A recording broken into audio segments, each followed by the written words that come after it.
Vamos a hablar de las sectas satánicas que hay en el mundo y vamos a ver una aplicación al final que creo que es donde realmente está el peligro.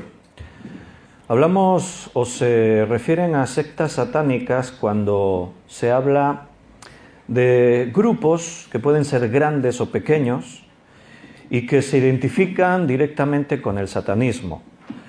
Una de las más conocidas por el nombre en sí mismo, la Iglesia de Satanás, evidentemente pues es uno de los así más conocidos y por la implicación que tiene, porque se denominan a sí mismos Iglesia de Satanás.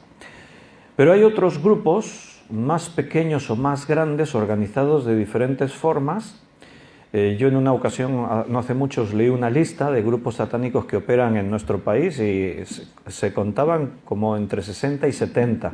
Y hablamos de grupos satánicos, o sea, cuando el grupo mismo se reconoce como satánico o porque las implicaciones que hay, cuando hay suicidios colectivos, cuando hay asesinatos, cuando hay violaciones, cuando hay secuestros, sacrificios, todo eso, pues son las señas de identidad de estos grupos.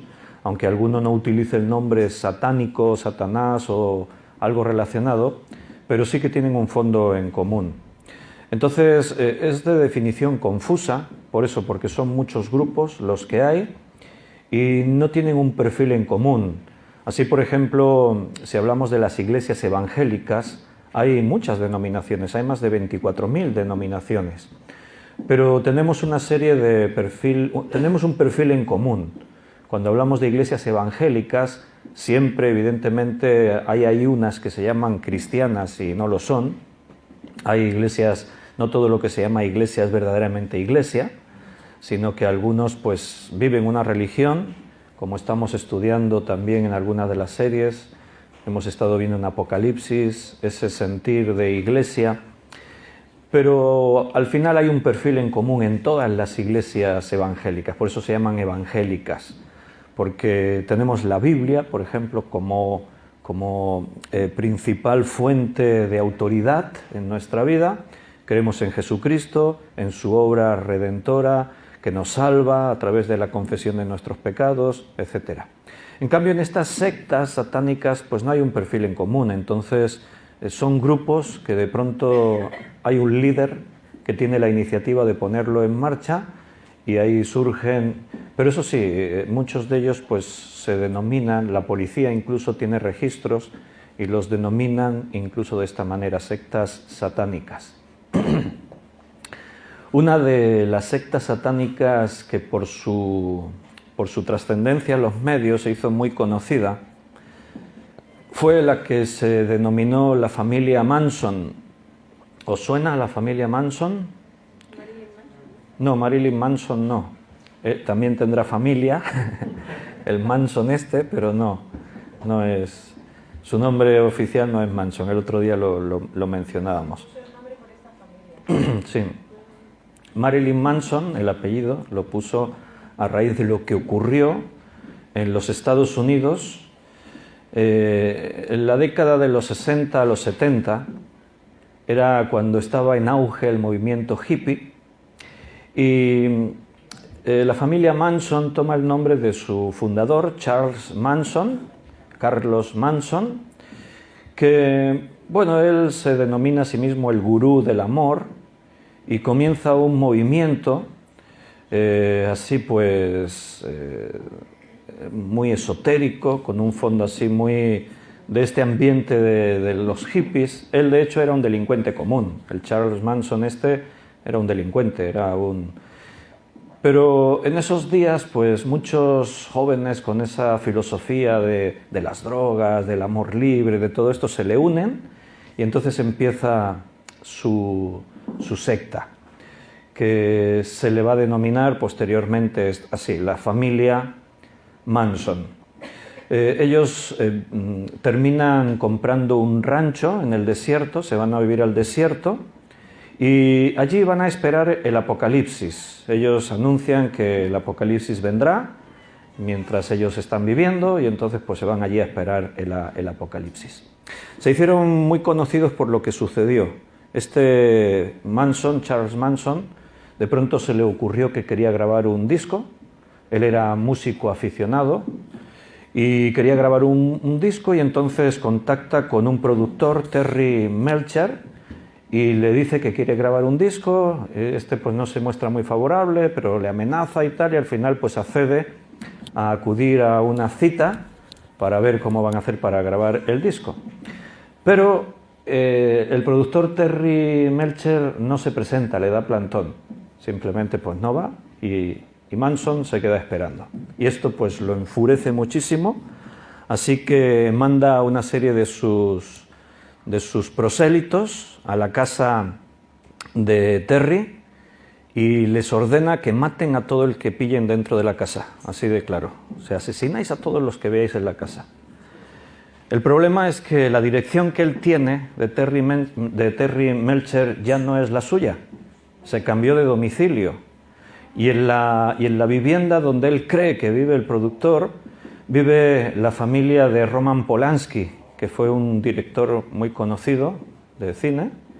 Y entonces Polanski no está en la casa cuando llegan los asesinos, miembros de la secta, pero ellos, como no saben, pues entran y asesinan a todos los que pillan por allí, entre ellos a la esposa de Polanski, Sharon Tate, que era actriz también de cine. Estaba embarazada, la asesinan y al final muere esta mujer, Sharon, y mueren 7 personas más. Entonces, pues esto, pues claro, saltó a todos los medios de información, y así se hizo famosa la familia Manson. Charles Manson murió estando en prisión por cáncer, creo recordar, y así acabó sus días. Igual os suena la imagen, era un tipo así con barbas, muy de esto, que tenía aquí tatuado justo en la frente una esvástica, un símbolo satánico, aunque Hitler lo adopta y así es por lo que más se conoce la esvástica, pero antes de Hitler ya tenía un significado. Hay otra secta que también saltó a los medios de comunicación y nos tocó más directamente porque ocurrió cerca de aquí, exactamente en Terrassa. En el año 1992 se les conocía como los hermanos de Chango. Chango o Changó es un dios de la santería. Los santeros tienen sus dioses, y este Chango o Changó es un dios de la santería que tiene sus orígenes y sus prácticas en el Congo, en muchos países del Caribe, como Tahití y otros así, donde se practica tanto esto de la santería, que tiene evidentemente un fondo de vudú, de espiritismo, o sea, satánico, todo. Entonces estos hermanos de Changó, que estaban ubicados en Terrassa, en el año 1992, la Policía Nacional se pone tras su pista después de que se denuncian varios casos de bebés que son adquiridos, son comprados por esta secta a familias marginadas, familias que viven en la pobreza, que están de ocupas, que están en la calle, y esta secta les contactaba, les ofrecía grandes cantidades de dinero a cambio de sus bebés. No les decían que era para utilizarlos en sacrificios rituales, sino pues que simplemente les buscaban un hogar mejor y tal, y les metían ahí la historia. Pero la Policía Nacional lo investigó todo esto y se supo que la sacerdotisa que operaba en este grupo pues utilizaba esos bebés para sacrificarlos, y bueno, en todos estos rituales se hacen cosas como beber la sangre y esas historias. Os cuento todo esto para que os dais cuenta que aquí se mezclan dos cosas. Por un lado, el carácter del ser humano, que es malo por naturaleza. La palabra de Dios dice que no hay bueno ni uno. Pero por otra parte también para que veamos que detrás de todo lo que tiene que ver con el satanismo y Satanás, no hay luz, no hay bondad, no hay buenas obras. Siempre todo está rodeado de maldad, de crueldad, de asesinatos. Por eso os decía al principio que estas sectas, aunque no tienen un perfil definido para poner un nombre e identificarlas a todas, sí que tienen una serie de cosas en común. Y es todo esto: asesinatos, rituales, una serie de prácticas así, violaciones, en fin, toda una serie de historias que siempre están detrás de estas sectas. Por ejemplo, otra de las sectas, y esta está vigente hoy en día, los adoradores de Set, así se llaman, y es una secta considerada por la policía de las más peligrosas porque está extendida por prácticamente todo el mundo, especialmente Estados Unidos, Europa, aquí en España hay, también en América del Sur, y bueno, operan y son delincuentes, o sea, están reconocidos como crimen organizado, pero ellos se identifican como adoradores de Satanás. En sus argumentos dicen que Lucifer fue tratado injustamente. Los cristianos le hemos dado mala imagen a Satanás, pobrecito. En realidad él es el bueno, Dios es el malo. Eso es lo que ellos predican, enseñan. Y no hay nada más que ver pues el carácter de su secta. Igualmente como lo demás, pues desapariciones, asesinatos, rituales de estos así, en los que casi siempre en todas estas sectas tiene que haber derramamiento de sangre. Muchas de ellas no sacrifican humanos, personas, pero sí animales. Básicamente siempre hay derramamiento de sangre, siempre hay que sacrificar algún animal. Recuerda que Satanás siempre imita lo que Dios es, lo que Dios hace, la obra de Dios. La Biblia nos cuenta una historia que está escrita sobre la sangre. Pero cuando nosotros hablamos de los sacrificios del Antiguo Testamento y hablamos del sacrificio de Jesús, en ningún caso hablar de ese derramamiento de sangre nos causa así como malestar, repulsión, da una sensación así extraña, sino que la historia que hay detrás de todo eso es una historia de amor. Es la historia del sacrificio de alguien que pone su vida por los otros. Es un derramamiento de sangre que se hace con una única motivación, el transmitir el amor que Dios nos tiene, y el fin es nuestra salvación, salvarnos de la muerte en la que todos teníamos que morir. Y todos esos animales que se sacrifican en el Antiguo Testamento están apuntando al sacrificio que un día Cristo iba a hacer, y en ningún caso es algo que nos cause esa sensación. En cambio, estos rituales satánicos, donde hay verdaderas misas negras en las que se derrama sangre, animales sacrificados y todo esto, y bueno, y en otros muchos casos, como esta secta, los adoradores de Set, sí que se reconoce que también hacen asesinatos de personas. En este caso, esta secta, si tú quieres pertenecer a una secta como esta, adoradores de Set, bueno, necesitas pasar una serie de niveles, o sea, tienes que pasar una selección. No cualquiera dice, yo quiero, porque de hecho los que pertenecen a esta secta suelen ser personas de clases sociales alta, son gente con poder, con dinero. O sea, no son cualquier persona, yo quiero pertenecer a la secta, no. Es una secta secreta, de carácter secreto, y de ahí que es peligrosa, porque la policía pues los persigue, pero no siempre los puede identificar, y se les atribuye pues esos secuestros, asesinatos relacionados con sacrificios. Cuando una persona ya ha pasado los diferentes cortafuegos que hay para poder entrar en la secta, entonces tienes que hacer un ritual de iniciación. Y en esos rituales de iniciación se les exige cosas como, por ejemplo, ir y desenterrar cadáveres del cementerio y traerlos a un lugar determinado. Les obligan a ingerir, por ejemplo, sangre humana y cosas parecidas. Ellos se denominan a sí mismos como la verdadera luz. Imagínate cuánta luz hay en estas prácticas de asesinatos, de cadáveres, de muerte, de todo esto. Tremendo. Otra de las sectas que se hizo muy conocida por la trascendencia que tuvo, salió en todos los medios informativos a finales de los 80. Yo recuerdo cuando esas noticias las vi en televisión, cuando éramos más jóvenes que ahora. El sacerdote Adolfo Jesús Constanzo era el líder de esta secta llamada los narcosatánicos. Por favor. El nombre... Sí, sí. Son narcos. O sea, estos se lucieron con el nombre. O sea, estuvieron pensando y ¿cómo nos ponemos de nombre? Triunfaron. Los narcosatánicos.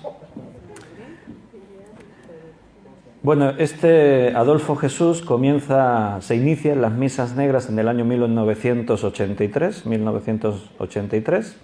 En esas misas negras se sacrifican animales al principio y unos años más tarde, en el 1987, se une sentimentalmente a una hechicera, Sara Alderete. Y el Carlos Jesús y su esposa Sara, pues ahora se convierten en una secta extremadamente peligrosa. Esta secta creo que se originó en México y después estaba en Estados Unidos.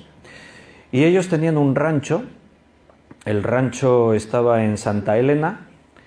Y al final la policía los relaciona con innumerables casos de desapariciones. La policía están investigando muchas desapariciones que sobre todo comienzan o se hacen mucho más evidentes a partir de este año 87, cuando los dos se unen como pareja y potencian más esta secta.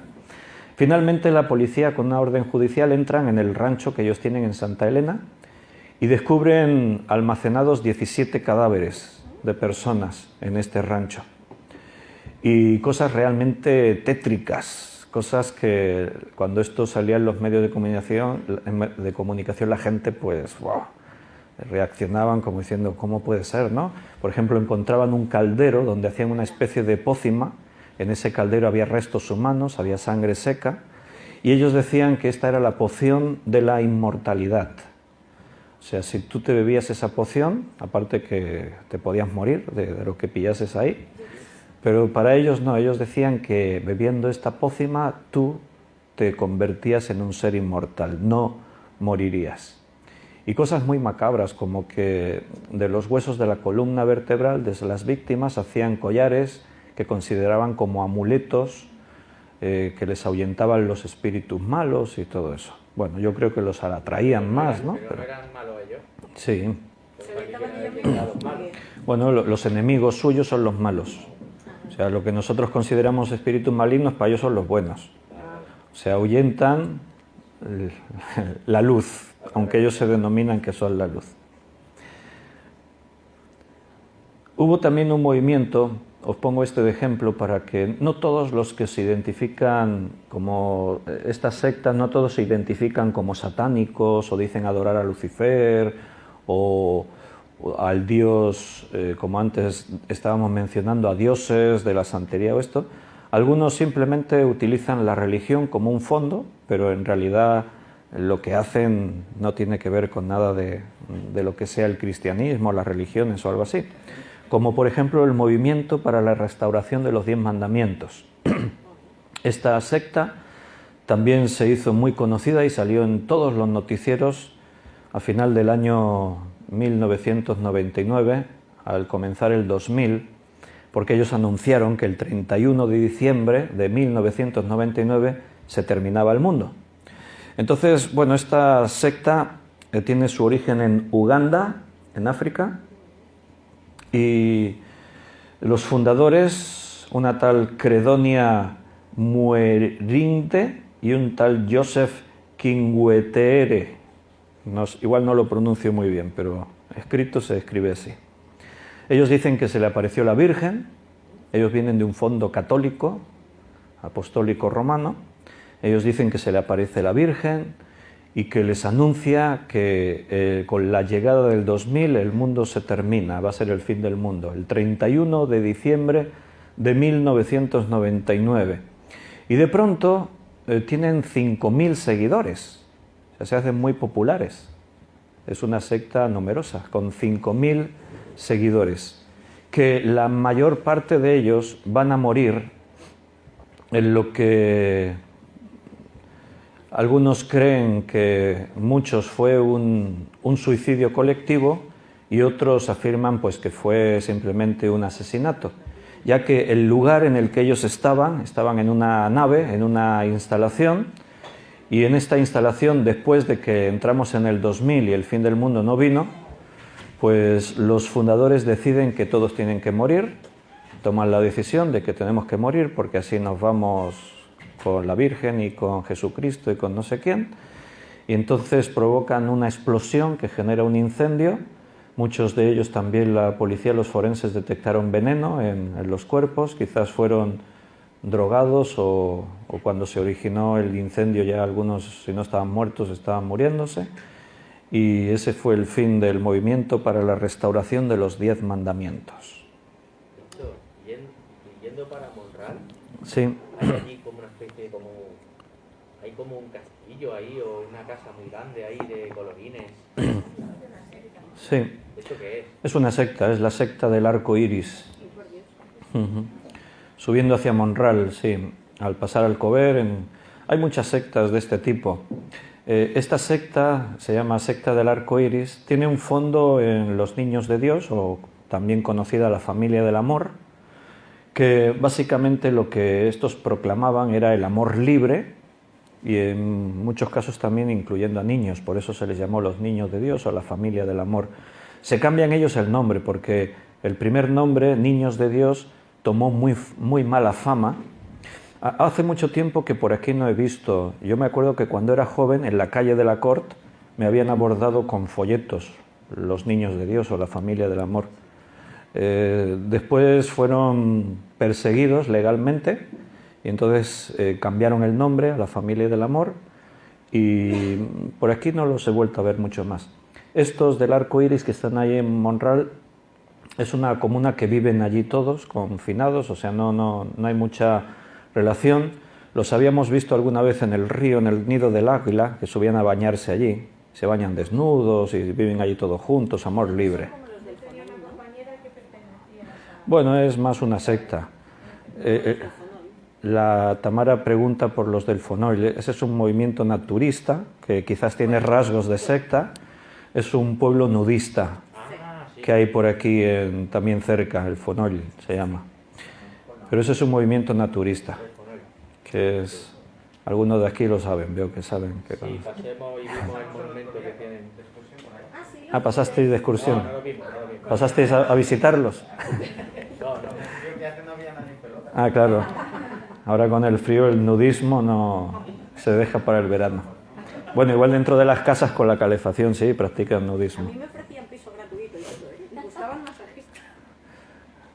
Hay muchas cosas raras. Había una iglesia, una vez lo vi en un informativo, una iglesia cristiana evangélica naturista.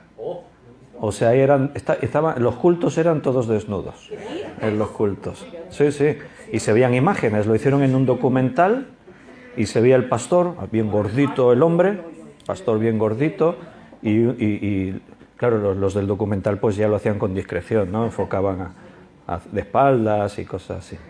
Pero se veía así, un local pequeño, no era así como es, era más pequeño y la gente pues todos sentados ahí desnudos y el pastor predicando desnudo. Imagínate la escena.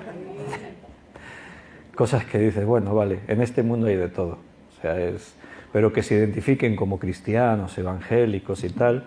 No me preocupé mucho en investigar a ver qué filosofía, pero no sé, igual se basan en que en el origen Adán y Eva andaban desnudos y no se avergonzaban, o yo qué sé, cualquier historia de estas. Se trata de buscar una excusa en la Biblia para hacer lo que a uno le parece, pero no tiene nada que ver, o sea, ni con el cristianismo ni con nada.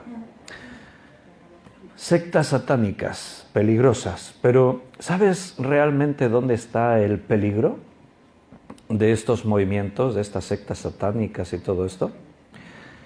El peligro real está en dos aspectos. Por un lado, uno que les muestra a la gente, el mundo, cuando oye acerca de las sectas satánicas, en ningún caso relacionan estas sectas o estos movimientos con el personaje que la Biblia nos identifica como Satanás o el demonio, sino que se queda más confinado como a grupos de gente, drogadictos, malhechores, delincuentes, que utilizan las sectas como un fin propio, que eso es verdad, utilizan la secta como un fin para ellos, para cometer abusos de todo tipo, para también detrás de muchos de estos movimientos está el dinero. Estos adoradores de Set, por ejemplo, que os decía, que los que pertenecen al grupo son gente de clase social alta, y hay tráfico de drogas y hay un montón de historias que generan mucho dinero.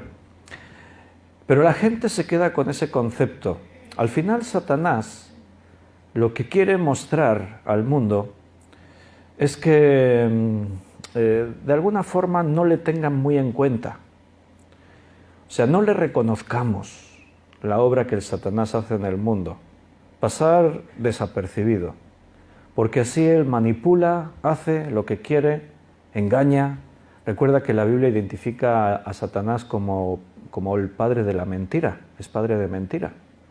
O sea, Satanás no habla verdad, habla mentira. Entonces nunca se va a mostrar tal como él es. Estos grupos satánicos lo muestran el carácter de Satanás.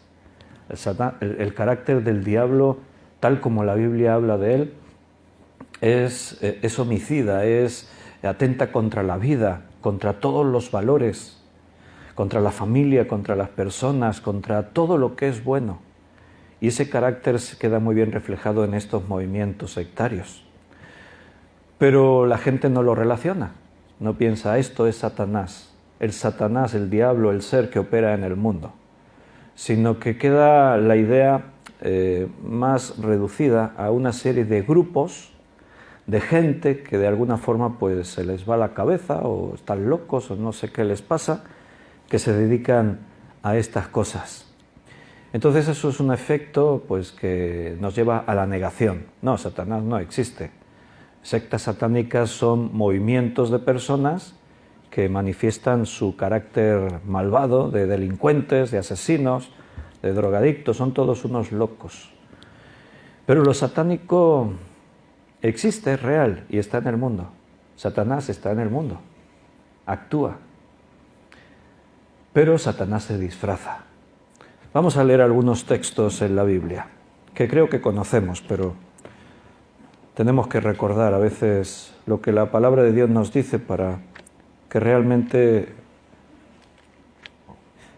estemos preparados siempre. En 2 de Corintios, capítulo 11. 2 de Corintios 11, leeremos el versículo 14.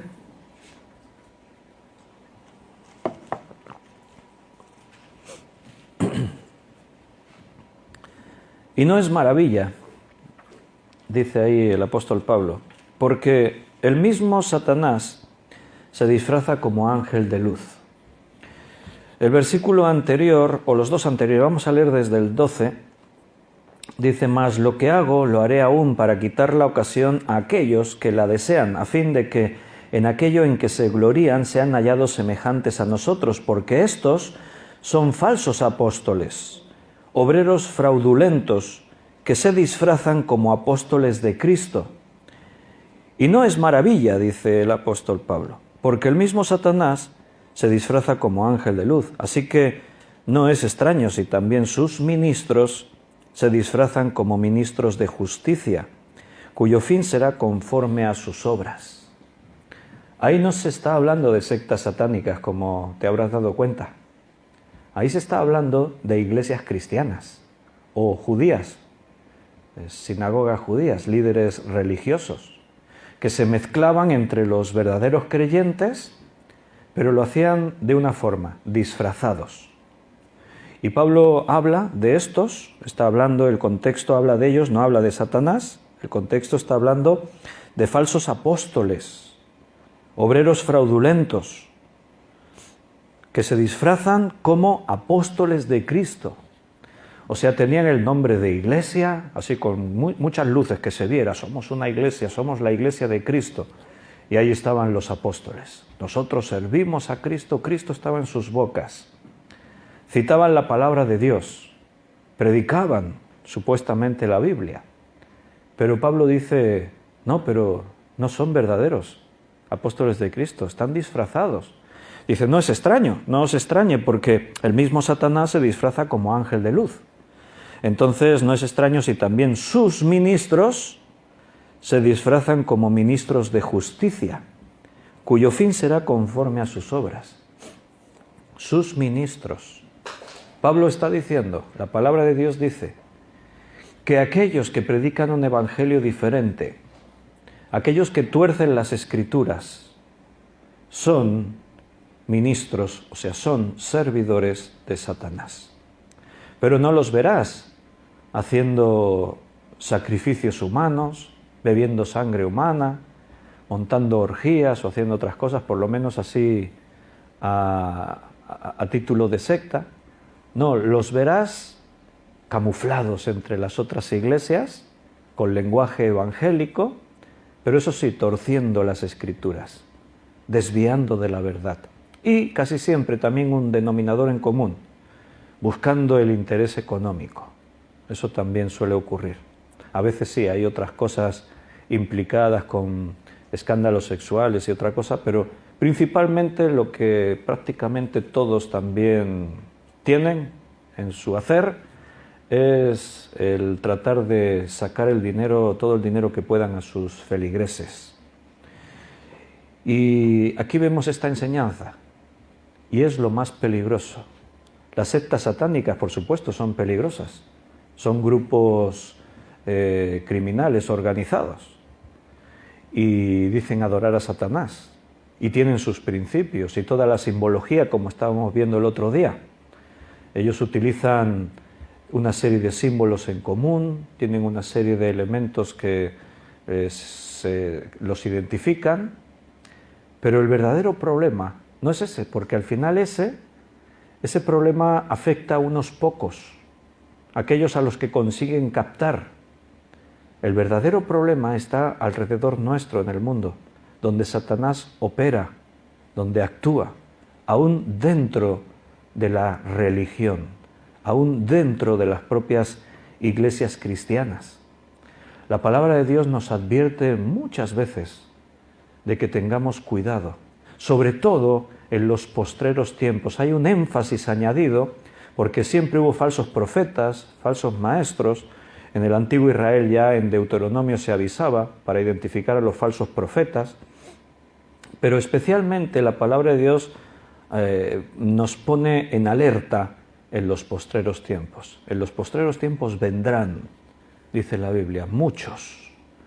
Y habla de eso, de falsos maestros, falsos cristos, falsos apóstoles, falsos profetas, falsos cristos también. O sea, la palabra Cristo en el original es ungido. Esa es la palabra, el ungido de Dios. Y hoy yo escucho a muchos que se identifican en sus predicaciones como los ungidos, porque yo soy el ungido. Esos son falsos cristos. Toman el papel de Cristo en sus vidas. Cuando dice ahí el versículo que estos se disfrazan y que Satanás se disfraza, la palabra disfrazar en el griego es metasgematizo. Metasgematizo es la palabra griega que se tradujo en Reina Valera como disfrazar, que también significa transfigurar o también significa transformar. O sea, lo que hacen estos al decir que se disfrazan es tratar de pasar desapercibidos como lo que son en realidad. Satanás es Satanás. Y es la expresión de la maldad, de la fealdad. Todo lo malo está personificado en Satanás. Pero Satanás se disfraza, se transfigura, se transforma en un ángel de luz. Para que cuando tú lo veas, no pienses, ¡ah, Satanás! No, para que cuando tú lo veas, te sientas atraído. Y cuando digo cuando lo veas, no quiere decir que se te vaya a parecer así como un ángel de luz. No, el problema está en la obra que él hace en este mundo. ¿Recuerdas la tentación de Mateo 4? Hemos hablado de ella últimamente varias veces. Cuando Satanás tienta a Jesús y le ofrece un pacto, le dice, mira, yo te ofrezco, te puedo dar todos los reinos del mundo y la gloria de ellos a cambio de que tú me adores. Esa es la oferta que Satanás le hace a Jesús. Y esa gloria que él menciona en el mundo, esa gloria es precisamente a lo que estamos meditando, ese disfraz de Satanás. Alguien dijo, un predicador dijo, no recuerdo quién, no sé si fue MacArthur o en una predicación escuché, que decía que Satanás es un verdadero artista a la hora de ofrecer un regalo, porque él tiene regalos con un envoltorio hermoso, precioso, con una atracción tremenda, pero lo que hay dentro es porquería, es verdadera basura, pero está tan bien envuelto que la gente lo desea, a la gente le atrae.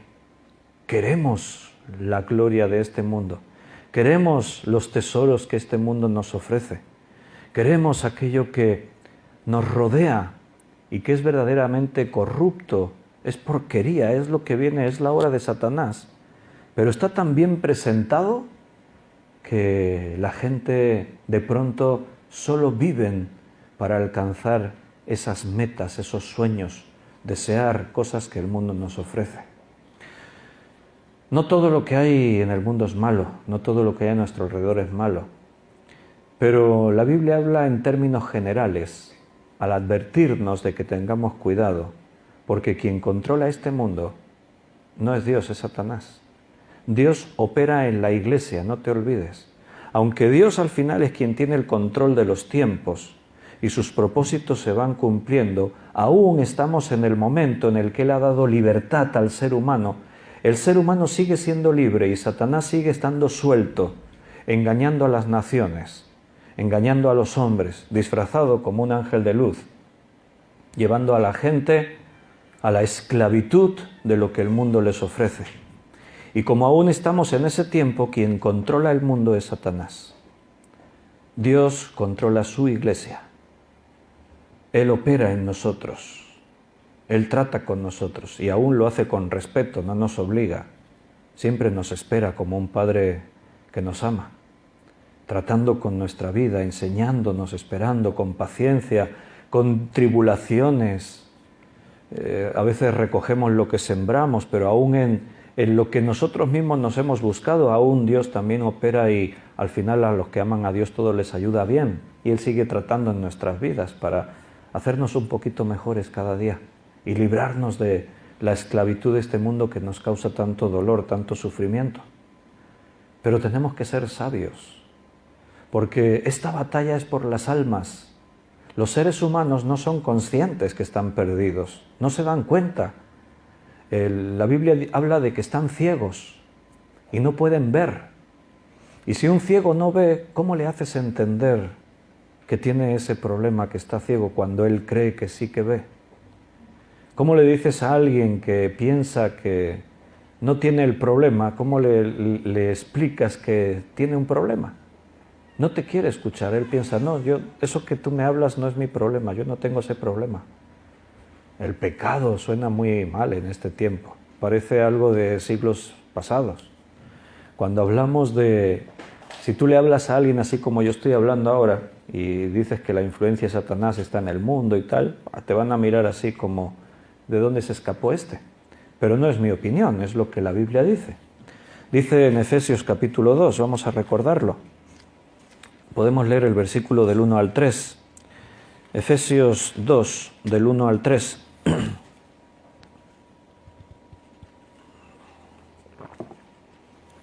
Y Él os dio vida a vosotros cuando estabais muertos en vuestros delitos y pecados, en los cuales anduvisteis en otro tiempo, siguiendo la corriente de este mundo, conforme al príncipe de la potestad del aire, el espíritu que ahora opera en los hijos de desobediencia, entre los cuales también todos nosotros vivimos en otro tiempo, en los deseos de nuestra carne, haciendo la voluntad de la carne y de los pensamientos, y éramos por naturaleza hijos de ira, lo mismo que los demás.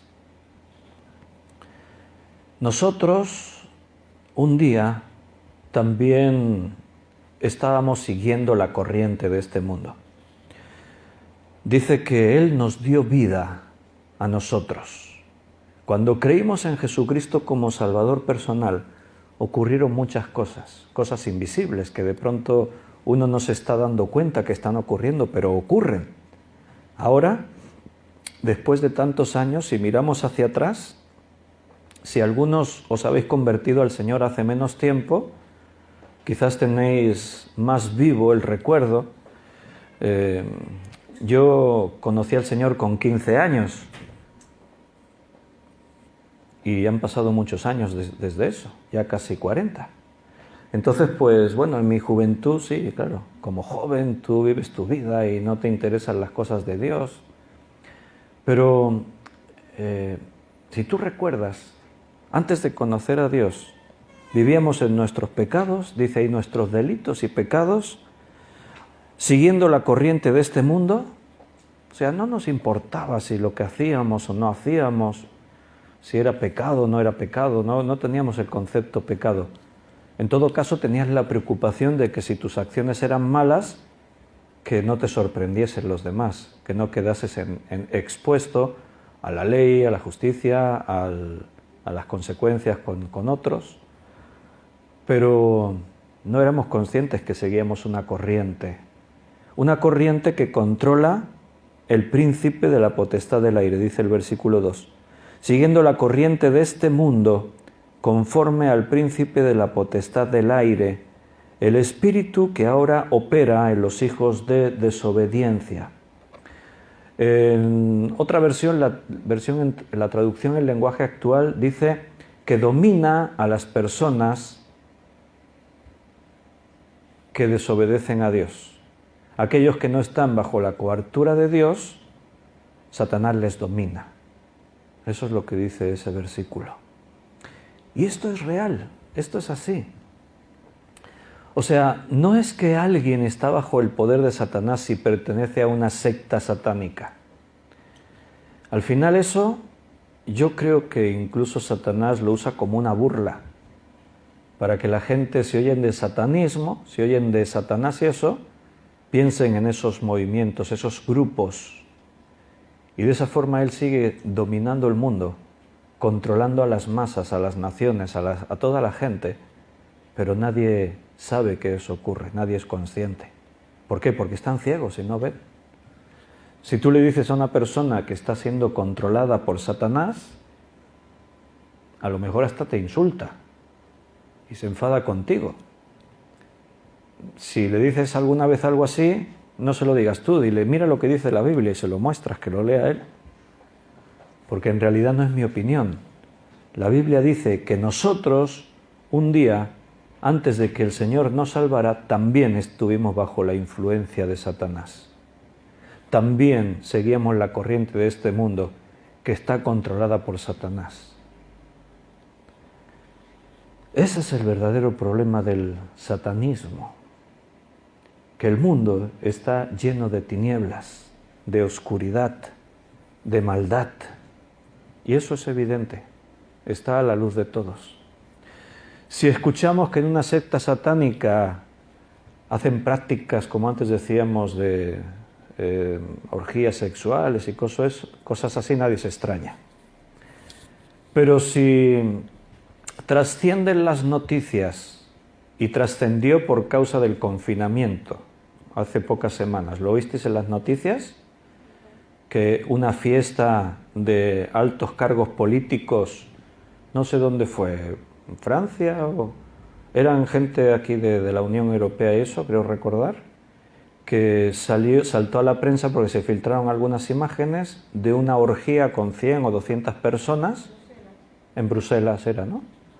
En 100 o 200 personas, en plena orgía, todos la noticia era sin las protecciones de seguridad, sin mascarillas, sin distanciamiento social y todo eso.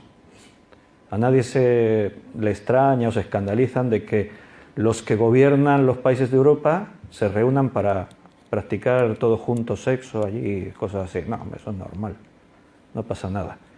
El escándalo, la noticia era que no se puede tolerar que estaban todos allí juntos, sin distancias de seguridad, ni mascarillas, ni nada de eso. Ese es el escándalo. No, claro. No hay orgías, si mantenemos las distancias de seguridad. Es complicado hacer eso. Ojo, ¿eh? Pero ¿os dais cuenta dónde estamos? ¿Dónde está el mundo? El escándalo no era la orgía, el escándalo era que era ilegal porque están prohibidas todo tipo de reuniones, de fiestas, de actividades, porque hay contacto y no se puede. Ese era el escándalo. O sea que en circunstancias normales igual ni sale la noticia, porque a nadie le extraña que eso ocurra.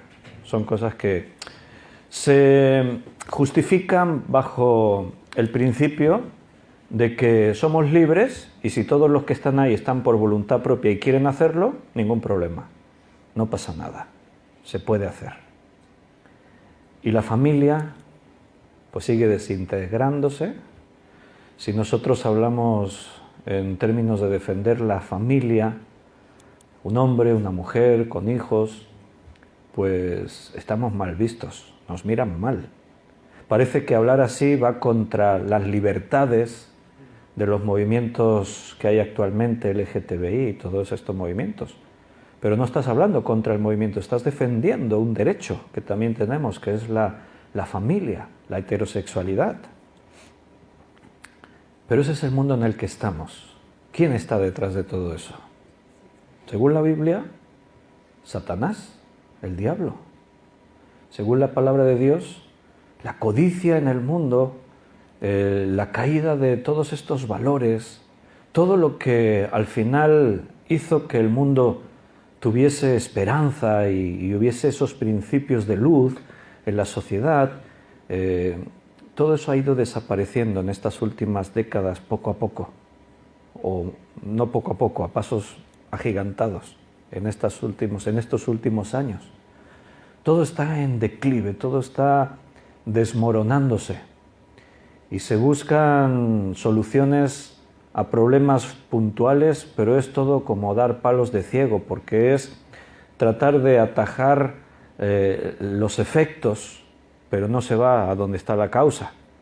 O sea, hay violencia, hay problemas con embarazos no deseados, un 20% de menores de 18 años sufren algún tipo de embarazo no deseado, y se habla de cómo educar más para que se utilicen los métodos anticonceptivos. Pero esa no es la solución, porque a día de hoy eso ha fracasado. En lugar de que haya menos casos, siguen aumentando. Quiere decir de que cuando tú usas un método didáctico para enseñar algo y el efecto que produce es lo contrario a lo que buscabas, te tienes que plantear como maestro y decir, pues debo estar enseñando mal porque no alcanzamos el objetivo, sino que al contrario se empeora. Pero el hombre no hace eso, se justifica. ¿Quién hay detrás de todo eso? De la educación, de la negación a Dios, de decir Dios no existe. La mejor explicación que tenemos es que todo surgió por casualidad, de la nada, así, sin más. ¿Quién está detrás de todo lo que controla y domina el mundo? En Juan capítulo 3, versículo 19, dice que los hombres amaron más las tinieblas que a la luz. Ese es el problema. Porque al final, antes decía yo que cómo las personas no se dan cuenta, y decía, la Biblia dice que es que están ciegos, pero es una ceguera voluntaria, no te olvides. Dices, es que los pobrecitos están engañados. Sí, pero están ahí porque lo escogieron ellos. Si tú estás hoy aquí en la luz, es porque escogiste estar aquí. Y esa oferta es para todos. La palabra de Dios plantea, y Dios lanza la oferta a todo ser humano. Escoge entre la bendición o la maldición, entre la vida o la muerte. Escoge, eres libre. Puedes decidir dónde quieres estar. No es una excusa si estás en las tinieblas, decir, es que como estaba ciego, estaba engañado y no veía nada. Sí, pero por eso Dios sale al encuentro de todo ser humano. Por eso la Iglesia tiene la obligación, tiene la misión de predicar el Evangelio a toda criatura, para que las personas escuchen y puedan decidir pasar a la luz. Este versículo que citaba Juan 3:19 dice, y esta es la condenación, que la luz vino al mundo y los hombres amaron más las tinieblas que la luz, porque sus obras eran malas. Ese es el problema del corazón del hombre, del ser humano, que siempre se va a sentir más atraído por las tinieblas que por la luz, pese a que las tinieblas lo conducen a la destrucción, al sufrimiento, a la muerte, y la luz lo conducen a la plenitud de vida, lo conducen a la vida eterna. Pero ¿cómo es posible que el hombre escoja las tinieblas en lugar que la luz? Pues esa es la realidad, y la Biblia no nos engaña, nos dice que eso es así, nos advierte. Por eso tenemos una gran misión, y por eso los hombres tienen que escuchar el mensaje del Evangelio tal y como es. Estamos en la Navidad y el mensaje del Evangelio no es qué bonito el niño en el pesebre, vamos a cantarle villancicos. Escucha la letra de algunos villancicos, hay otros que no, hay villancicos que los ha hecho el mundo y no dicen nada. Pero hay un mensaje, y el mensaje de la Navidad es que Jesucristo vino al mundo. Ese niño vino al mundo, ¿por qué? Porque todos hemos pecado, estamos muertos, y para esto vino Jesús al mundo, a dar testimonio de la verdad. Y vino para morir en una cruz, para que nosotros tengamos vida, para que creyendo en Jesús podamos dejar esa esclavitud que teníamos siguiendo la corriente de este mundo, la cual está dominada por el príncipe de la potestad del aire, y ahora seamos libres. En primera carta de Juan, capítulo 2, versículo 15 al 17, Jesús siempre habló de esto, sus apóstoles recogieron estas enseñanzas. Juan lo escribe así: no améis al mundo, ni las cosas que están en el mundo. Si alguno ama al mundo, el amor del Padre no está en él, porque todo lo que hay en el mundo, los deseos de la carne, los deseos de los ojos y la vanagloria de la vida, no proviene del Padre, sino del mundo. Y el mundo pasa y sus deseos, pero el que hace la voluntad de Dios permanece para siempre. Este texto, yo no sé las veces que lo habré leído y lo habré citado en alguna enseñanza, no lo sé. Si tuviera que contarlo ya debí perder la cuenta hace mucho tiempo. ¿Cuántas veces no habrás escuchado estas palabras? Pero cada vez que las leo, me sigo preguntando si entendemos bien lo que dice la palabra de Dios. Y si estamos dispuestos a entenderlo. No améis al mundo ni las cosas que están en el mundo. Si alguno ama al mundo, el amor del Padre no está en él. Y cuando dice ahí, porque todo lo que hay en el mundo, todo, esa palabra me golpea y me lleva a la reflexión, y no es una reflexión, es profunda. Todo lo que hay en el mundo. Y si me queda duda a qué se refiere, pues me lo explica. Los deseos de los ojos, la vanagloria de la vida y los deseos de la carne. Todo no proviene del Padre, sino del mundo. Recuerda, ¿quién controla el mundo? Satanás. Claro, por eso la Biblia me dice que no puedo amar las cosas de este mundo. Marquemos la diferencia, pero no la usemos como una excusa. Evidentemente, Cristo dijo, y no te ruego, hablándole al Padre, y no te ruego que los saques del mundo. Jesús dijo eso. No te estoy pidiendo que los saques del mundo. ¿Por qué? Porque tenemos una misión. Somos la iglesia de Jesucristo, somos la luz en el mundo. Si el Padre nos saca del mundo, ¿qué queda? Oscuridad. La luz se va y el mundo se queda sin esperanza, en tinieblas. ¿Cómo sabrán si no hay quien les predique? ¿Cómo conocerán si no hay quien se lo explique? Si nos vamos, este mundo está perdido. Entonces ya Dios puede terminar con todo. Por eso Jesús le decía, y no te estoy pidiendo que los quites del mundo, sino que los guardes del mal. Esa es la oración de Jesús por nosotros, porque nos ama, porque quiere lo mejor para cada uno. Y aunque tenemos que estar en el mundo, la solución sería vámonos, así ya no tenemos que batallar contra los deseos de la carne, los deseos de los ojos y la vanagloria de la vida. Ya no tendríamos el conflicto. Pero no nos podemos ir porque aún hay personas que tienen que escuchar el Evangelio, aún hay gente que va a salvarse, aún hay esperanza para este mundo tan corrupto. Y por eso tenemos que seguir con nuestra misión. Pero la Iglesia está confusa. La propia Iglesia está corrompida.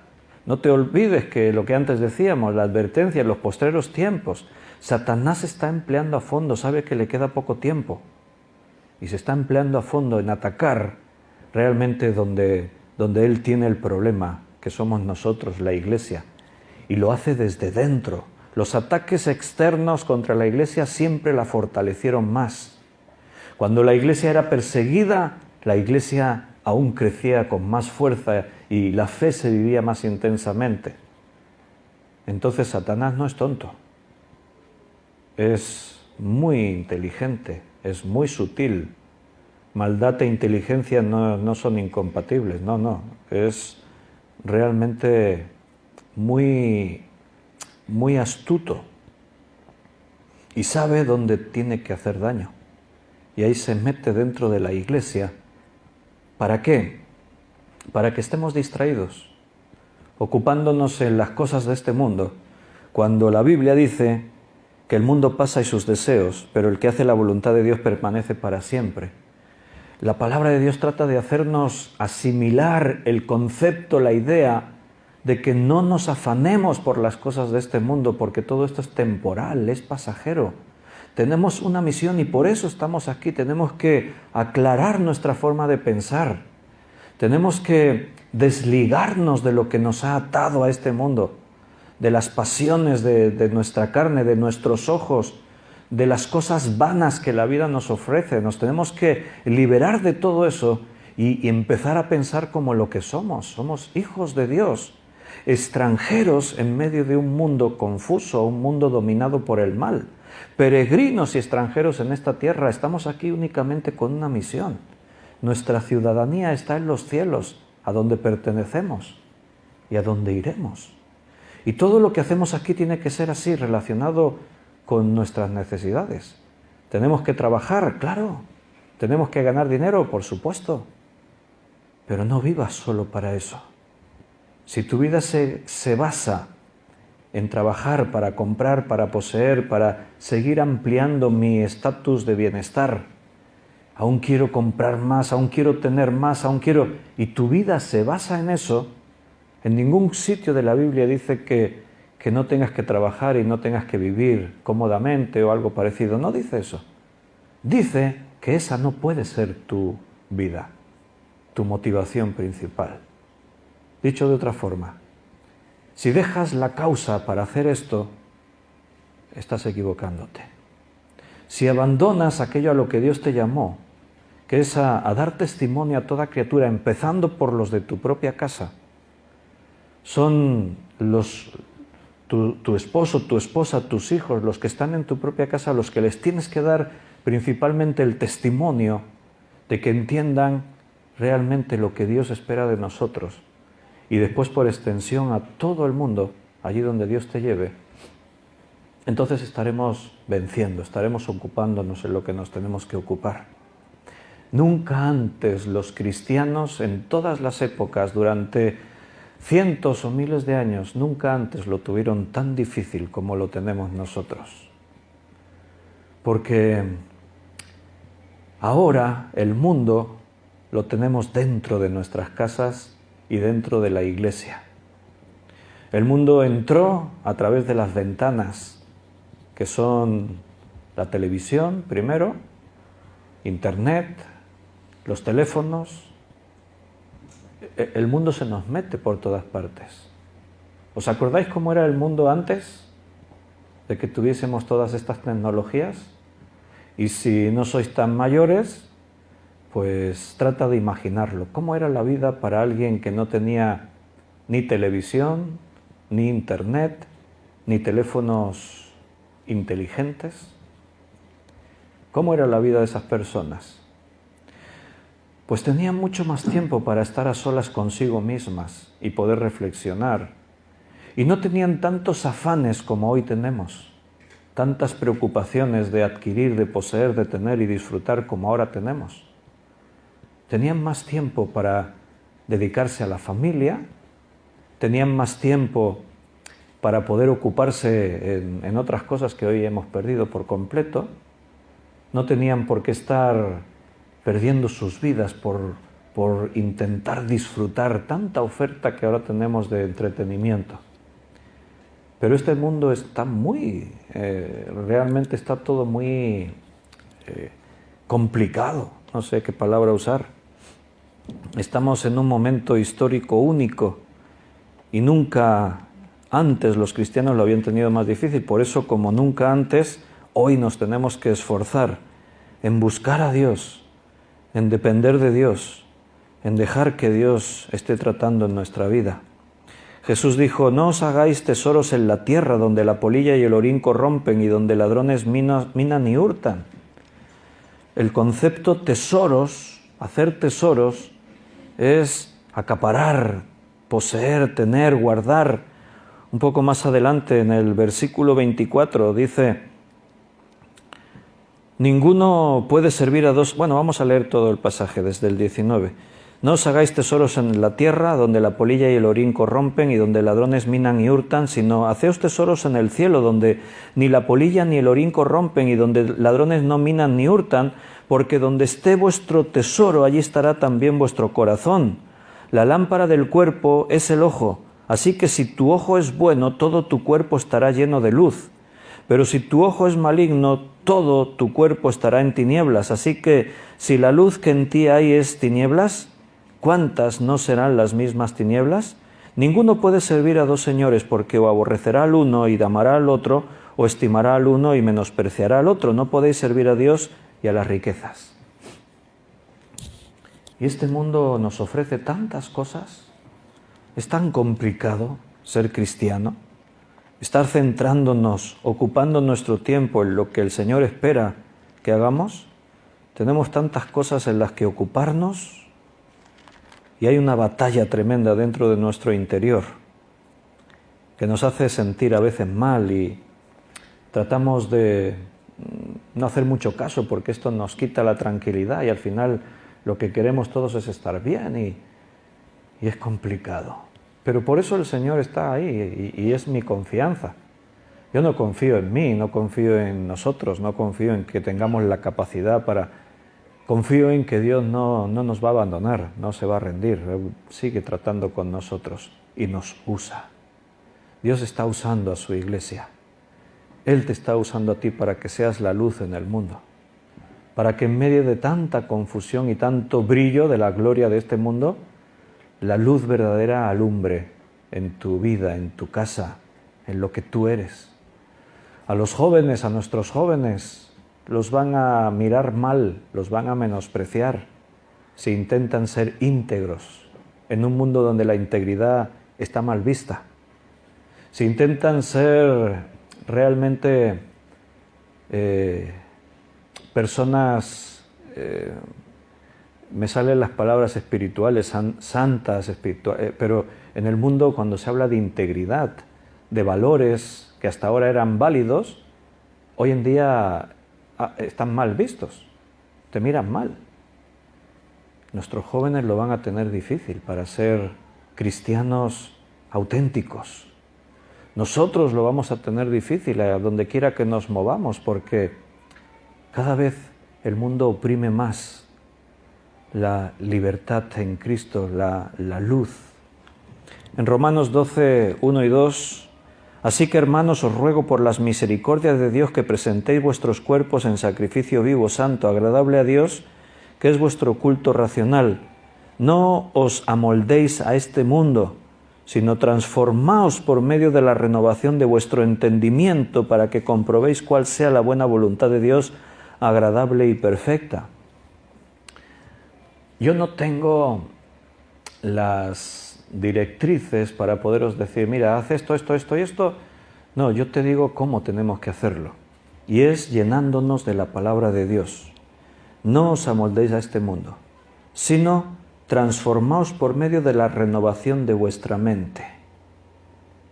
O sea, lo que tú piensas, dice, vuestro entendimiento, lo que tú recibes es lo que va a hacer que te comportes de una forma u otra.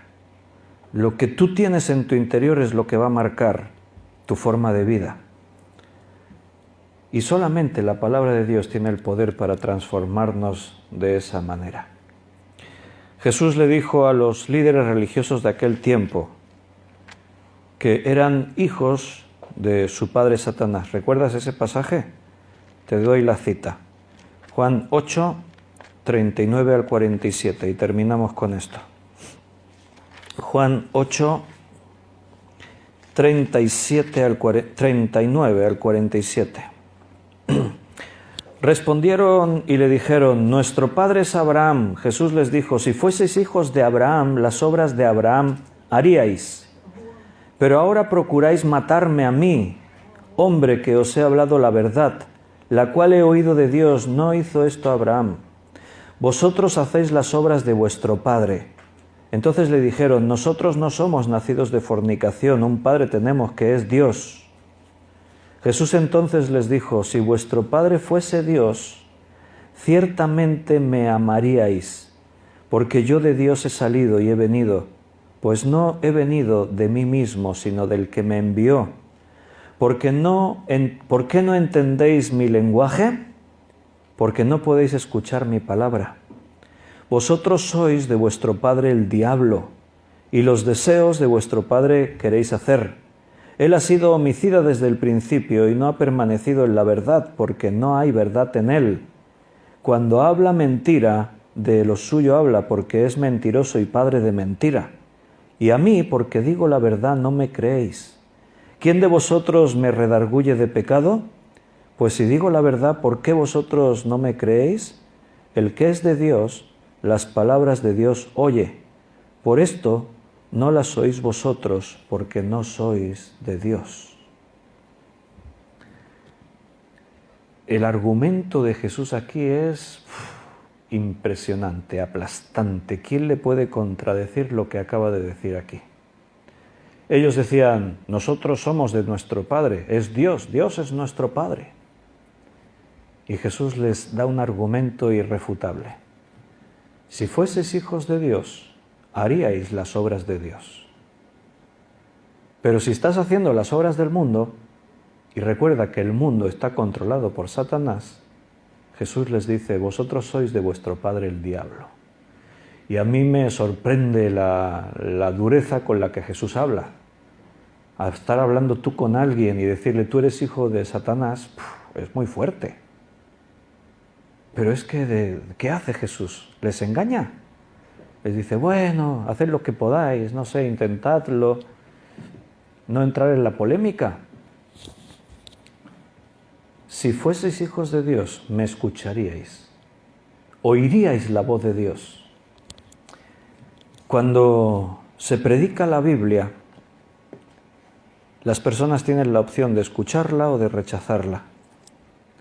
Hemos sido llamados a proclamar, a predicar la palabra de Dios a tiempo y fuera de tiempo, en todo momento. Pero solo reciben la palabra aquellos que son hijos de Dios.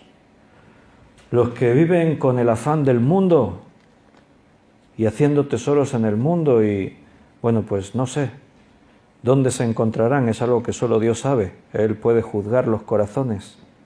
Si eres hijo, oirás las palabras de Dios. Buscarás las cosas de Dios. No creo que el cristiano perfecto exista. Y menos en este tiempo que nos toca vivir. Pero como le dijo el Señor a la iglesia de Filadelfia, aunque tienes poca fuerza, vivimos en un mundo donde las fuerzas espirituales las tenemos debilitadas, pero aunque tienes poca fuerza, no has negado mi nombre y has guardado mi palabra. Al final, eso es lo que tenemos que conservar Aférrate con todas tus fuerzas a honrar el nombre de Dios y a no menospreciar su palabra, al contrario, a guardarla.